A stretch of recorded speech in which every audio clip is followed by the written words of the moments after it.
Commando बनने आया था लेकिन कुक बन गया बेचारा।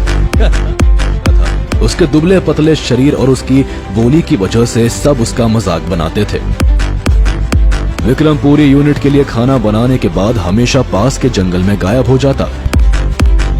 जवानों को 10 नकाबपोशों ने बंदूक की नोक पर रखा हुआ था। विक्रम ने आप देखा ना ताब, वो निहत्ता ही उन पर टूट पड़ा।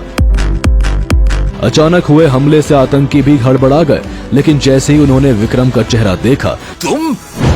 आज जब सारे कैडेट्स को गन शूटिंग की ट्रेनिंग देने के लिए आर्मी की एक बड़ी अफसर ग्राउंड में आई हुई थी, तो ना चाहते हुए भी विक्रम को ट्रेनिंग ग्राउंड में बुलाना पड़ा। कैडेट नंबर 30 कौन है? Cadet number 30 reporting ma'am. Vikram जैसे ही आगे आया, बाकी कैडेट्स की दबी दबी सी हंसी उसे अपने पीछे सुनाई दी। तभी एक कैडेट धीरज ने उसका मजाक बनाते हुए कहा, कमांडो बनने आया था लेकिन कुक बन गया बेचारा।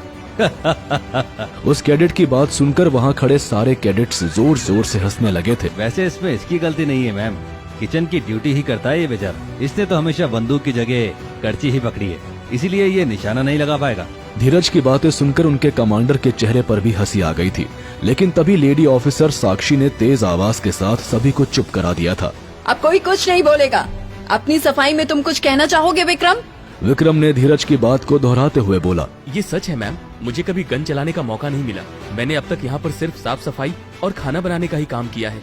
विक्रम की बात सुनकर ऑफिसर साक्षी ने उसे वहाँ से जाने के लिए बोल दिया। विक्रम पूरी यूनिट के लिए खाना बनाने के बाद हमेशा पास के जंगल में गायब हो जाता। किसी को भी नहीं पता था कि जंगल में रहकर वो क्या करता था। इसी तरह एक दिन जब विक्रम जंगल में जाता है तो अचानक गोली चलने की आवाज से वो चौंक जाता है। वो छुप कर देखता है तो उसके कुछ साथी जवानों को 10 नकाबपोशों ने बंदूक की नोक पर रखा हुआ था।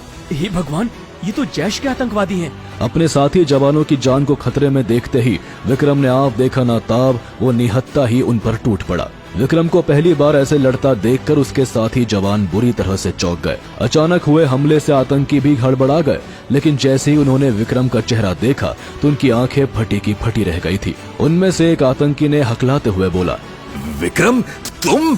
आखिर विक्रम जैसे नाकारे इंसान को देखकर क्यों चौंक गए वो आतंकी?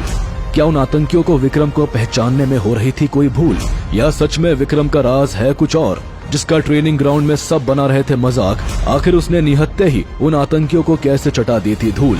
इन सवालों के जवाब जानने के लिए अभी डाउनलोड कीजिए पॉकेट FM और सुनिए ये पावर, एक्शन और देशभक्ति से भरपूर शो कमांडर विक्रम चौहान।